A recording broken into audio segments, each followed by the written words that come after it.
Di sini bermula mengenal dunia bersama guru tercinta.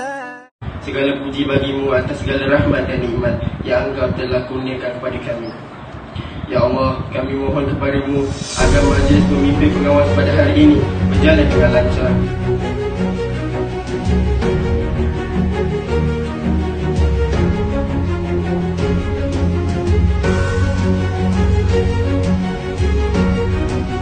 Bahwasanya kami barisan pemimpin pelajar